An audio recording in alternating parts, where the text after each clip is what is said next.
अरहंताणम नमो अरहंताणम नमो अरहंताणम। तंत्र शास्त्र में 5 तत्वों की मीमांसा की है। पृथ्वी तत्व, जल तत्व, अग्नि तत्व, वायु तत्व और आकाश तत्व, ये 5 तत्व हैं। और इन 5 तत्वों के 5 इंद्रिय होते हैं, ज्ञानेन्द्रिय और 5 कर्मेंद्रिय। जल तत्व में सारे रस आ जाते हैं। जितने दुनिया में रस हैं वे सब जल तत्व की सीमा में आते हैं। जल तत्व का इंद्रिय है जिह्वा, ज्ञानेन्द्रिय है जिह्वा, और उसका कर्मेंद्रिय है जननेन्द्रिय। बहुत गहरा निकट का संबंध है। जननेन्द्रिय का और जिह्वा का गहरा संबंध है, दोनों जल तत्व के संबंध हैं। जैसे ही जिह्वा को रस ज्यादा मिलेंगे कामुकता बढ़ेगी। जल तत्व दोनों को सिंचन देगा, दोनों को पुष्ट करेगा। संबंध होता है। अग्नि तत्व, उसका ज्ञानेन्द्रिय है चक्षु। आपको यह पता है गुस्सा आदमी को आता है। गुस्से का पहला लक्षण क्या होता है? कोई आदमी कहेगा कि उसे तो तत्काल गुस्सा आ गया, आंखें लाल हो गई। गुस्सा होने का मतलब आंखें लाल हो गई। अग्नि तत्व बढ़ा, गुस्सा आया और आंखें लाल हो गई। फिर त्योरियां चढ़ती है, भ्रिकुटी तनती है। पर आंखें तो लाल होनी चाहिए। यह कैसे हो सकता है कि गुस्सा आए और आंखें सफेद रहे? यह कैसे संभव हो सकता? बिल्कुल संभव नहीं हो सकता। आंखें लाल हो जाती है और लाली इतनी बढ़ती है कि शायद बाहर तक भी आ जाती है। रामायण का एक प्रसंग है। राम के सामने चर्चा हो रही थी कि सीता, महासती सीता जिस बनिका में थी, वाटिका में, उसके फूल कैसे थे? सीता से पूछा गया। सीता ने कहा सफेद फूल थे। हनुमान ने कहा नहीं, ये ठीक नहीं है, लाल फूल थे। अब भला दोनों प्रत्यक्षदर्शी, सीता भी प्रत्यक्षदर्शी और हनुमान भी प्रत्यक्षदर्शी, किसको झुटलाया जाए, किसको सही माना जाए? राम ने कहा भी ये कैसे? सीता ने कहा नहीं, बिल्कुल सफेद थे। हनुमान ने कहा नहीं नहीं, गलत बात है, बिल्कुल लाल थे। विवाद बढ़ गया। राम ने कहा विवाद मत करो, दोनों बातें सही। बड़े लोग बड़ी उठपटांग बातें कह देते हैं कभी कभी। उसके फूल कैसे थे? सीता से पूछा गया। सीता ने कहा सफेद फूल थे। हनुमान ने कहा नहीं, ये ठीक नहीं है, लाल फूल थे। अब भला दोनों प्रत्यक्षदर्शी, सीता भी प्रत्यक्षदर्शी और हनुमान भी प्रत्यक्षदर्शी, किसको झुटलाया जाए, किसको सही माना जाए? राम ने कहा भी ये कैसे? सीता ने कहा नहीं, बिल्कुल सफेद थे। हनुमान ने कहा नहीं नहीं, गलत बात है, बिल्कुल लाल थे। विवाद बढ़ गया। राम ने कहा विवाद मत करो, दोनों बातें सही। बड़े लोग बड़ी उठपटांग बातें कह देते हैं कभी कभी। दोनों बातें सही कैसे? एक सही होना चाहिए। दोनों सामने देखने वाले, एक कहता लाल और एक कहता सफेद, और राम कहते हैं दोनों सही हैं। यह तो मतलब हुआ दोनों को राजी रखने का प्रयत्न। राम ने कहा नहीं, बिल्कुल सही हो। हनुमान ने कहा बिल्कुल सही कैसे हो सकता है, मैं सही हूं। सीता ने कहा नहीं, तुम गलत हो, मैं सही हूं। राम ने कहा दोनों सही हो। कैसे?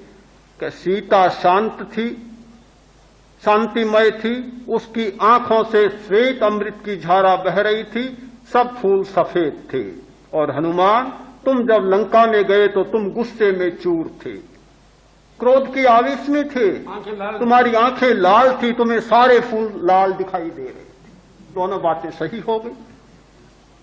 जब गुस्सा आता है तो आंखों में से इतना खून बरसने लग जाता है कि आंखें ही लाल नहीं होती, फूल भी लाल हो जाते। जब हम सूक्ष्म नियमों को जानते हैं तो वास्तव में पता चलता है कि इन पदार्थ के रसों का संयम किए बिना कामुकता को कम नहीं किया जा सकता। बहुत गहरा संबंध है, जल तत्व के द्वारा दोनों जुड़े हुए हैं। एक को सिंचन मिलेगा, जीव को सिंचन मिलेगा तो जननेन्द्रिय को सिंचन अपने आप मिलेगा।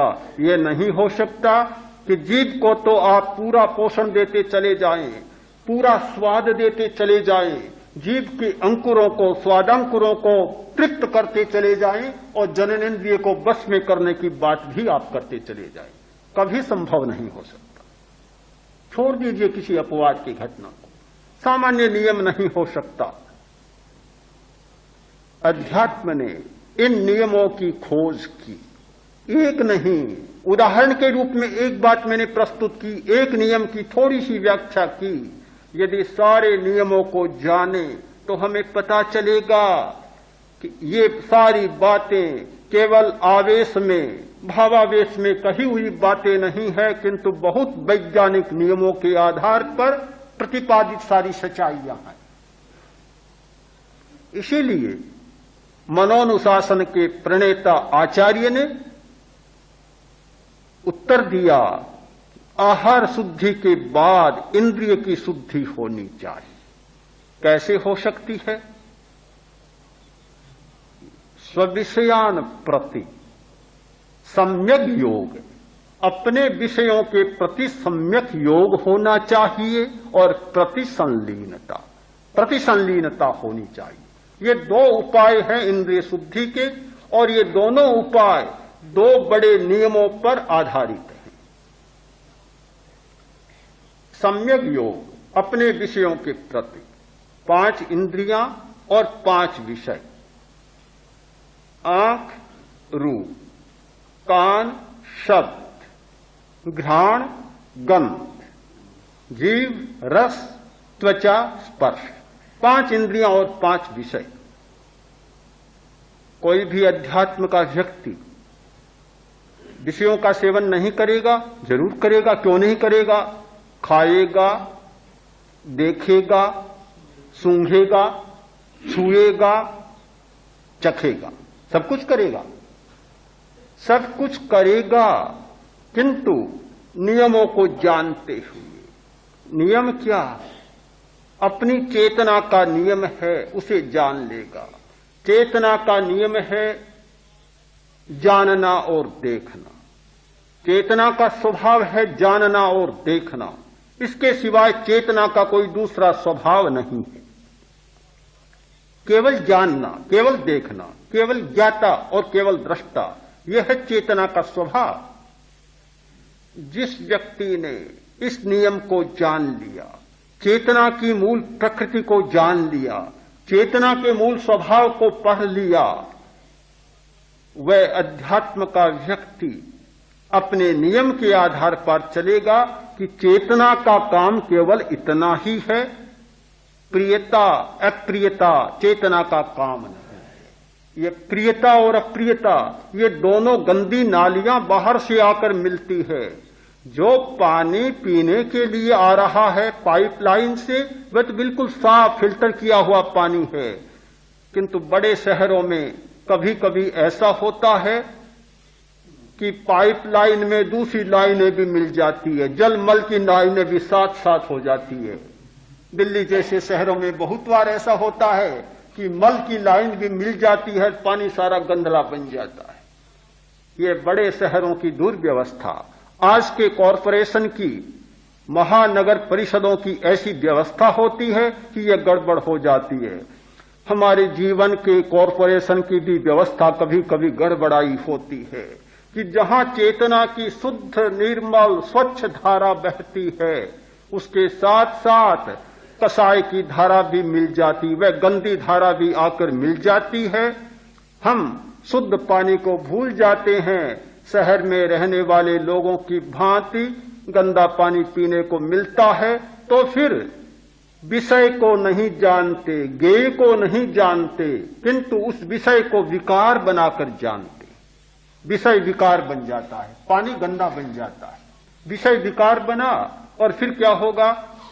फिर रूप हमारे लिए रूप नहीं रहेगा, या तो प्रिय होगा या अप्रिय होगा, या तो अच्छा होगा या बुरा होगा। फिर रस हमारे लिए रस नहीं रहेगा, या तो स्वादिष्ट होगा या अस्वादिष्ट होगा, प्रिय होगा या अप्रिय होगा। आज की हमारी सारी दृष्टि चेतना की दृष्टि नहीं, ज्ञेय की दृष्टि नहीं, ज्ञाता की दृष्टि नहीं, किंतु प्रियता और अप्रियता की दृष्टि है। हर पदार्थ को या तो प्रिय मानते हैं या अप्रिय मानते हैं, या किसी से प्रेम करते हैं या किसी से घृणा करते हैं। घृणा करते हैं, घृणा इसीलिए चलती है प्रेम करते हैं, और प्रेम इसीलिए चलता है कि घृणा करते हैं। एक कभी नहीं हो सकता। कोई आदमी कोरा प्रेम करे कभी संभव नहीं, और कोई आदमी कोरी घृणा करे ये कभी संभव नहीं। प्रेम है, प्रियता है तो घृणा भी करनी पड़ेगी, और घृणा करते हैं तो प्रियता भी करनी पड़ेगी। यह सम्यक योग का अर्थ अपने विषयों के प्रति सम्यक योग, अर्थात ज्ञेय को ज्ञाता की दृष्टि से जाने और प्रियता और अप्रियता के भाव को निकाल दें। ये इंद्रिय शुद्धि का पहला उपाय। पानी बिल्कुल फिल्टर हो जाएगा, स्वच्छ हो जाएगा, और ये जो गंदी नालियां मिल रही है वे अलग हो जाएंगी। दूसरी बात प्रतिसंलीनता। हमारा अभ्यास है कि हम बाहर की ओर ही ज्यादा देखते हैं। हमारी सारी लीनता पदार्थ के प्रति है, बाहर के प्रति है। बाहर में उलझ जाते हैं। बच्चा जहां खड़ा होता है वहीं लीन हो जाता है, वहीं देखने लग जाता है, वहीं देखने लग जाता है। मेरी अपने जीवन की घटना है। छोटा था, 10 बरस का भी होने वाला था लगभग। कलकत्ता गया, मेरे पारिवारिक लोग साथ में थे। कोई शादी थी घर में, बाजार में गए सामान खरीदने के लिए। कलकत्ता बड़ा शहर, मैं तो छोटे गांव में, बिल्कुल छोटे गांव में रहने वाला। इतना बड़ा शहर कभी देखा ही नहीं, सोचा भी नहीं, सोच तो जानता भी नहीं था, कभी नहीं सोचा। इतना बड़ा शहर, इतनी बड़ी दुकानें, इतना बड़ा बाजार। चला गया, अब दुकान में इतनी चीजें मैंने कहां देखी, तमकोर में कहां पड़ी है, पूरा 2-4 दुकानें भी पूरी नहीं।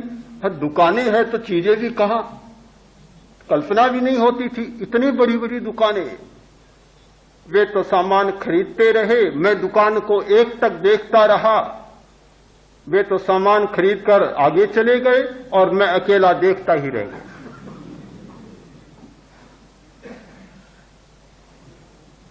बिछुड़ गया।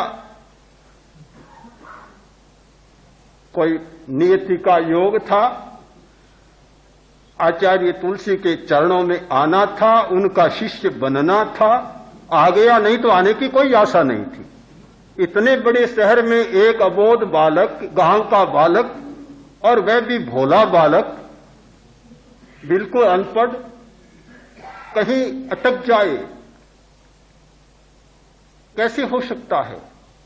पर यह तो मानता हूं कि सारी कोई नियति की ऐसी श्रृंखला होती है कि सब कुछ हो गया। बच्चा एक तक देखने लग जाता है, बच्चा नहीं, बड़े बड़े लोग भी एक तक देखने लग जाते हैं। जब सामने कोई प्रिय बात आती है, इतने उलझ जाते हैं कि भान भूल जाते हैं और बोध को भी खो बैठते हैं। तो यह प्रियता और अप्रियता की बात तब छूटती है जब लीनता का क्षेत्र बदलता है। यह रसहीनता नहीं, किंतु जो व्यक्ति अपने भीतर महान रस को खोज लेता है तो सारी लीनता बदल जाती, आकर्षण बदल जाता है। प्रेक्षा ध्यान का अभ्यास करने वाला एक विचित्र आनंद का अनुभव करता है। क्या मिलता है? यही मिलता है कि जिस दिशा को कभी जाना नहीं था, अपने भीतर देखना, अपने श्वास को देखना, अपने शरीर को देखना, अपने भीतर होने वाले रसायन के परिवर्तनों को देखना, कभी कल्पना नहीं की थी। और जब उन्हें जानता है तो चित्त इतना भीतर में लीन हो जाता है कि बाहर की लीनता अपने आप छूट जाती। लोग कहते हैं 1 घंटा हो गया, हमें तो ऐसा लगा जैसे 10 मिनट हुआ है, अभी 5 मिनट हुआ है। ये क्यों? ये काल का बोध क्यों बदलता है? ये दिशा का बोध क्यों बदलता है? इसीलिए बदलता है कि हमारी लीनता दूसरी हो जाती है। भीतर का रस जब जागता है तब सारी स्थितियां बदल जाती है। अध्यात्म यह जीवन को रसहीन बनाने की प्रक्रिया नहीं, किंतु अपने भीतर छिपे हुए महान रसों को उद्घाटित करने की प्रक्रिया है। जिसने अपने भीतर में रस के महासमुद्र की तरंगों का स्पर्श नहीं किया, वह तब तक बाहर के पदार्थों को रसमय और अपने अंतःकरण को नीरस मानता रहेगा। किंतु जिस दिन इस समुद्र की तरंगों का एक बार भी स्पर्श हो गया, रस की सारी धारणा बदल जाएगी और भीतर से महान रस का स्रोत फूटने लग जाएगा। तो इंद्रिय शुद्धि के 2 उपाय हमारे सामने प्रस्तुत हैं। एक विषयों के प्रति सम्यक योग और दूसरा लीनता को बदलना, रसमय धारणा को बदलना और उसका अनुभव करना। जिस व्यक्ति ने इसका अनुभव कर लिया, इस रसमयता का स्पर्श कर लिया, फिर उसके लिए इंद्रिय विजय के, शुद्धि के उपदेश की जरूरत नहीं। वह तो अपने आप होने वाली जीवन की एक महान घटना।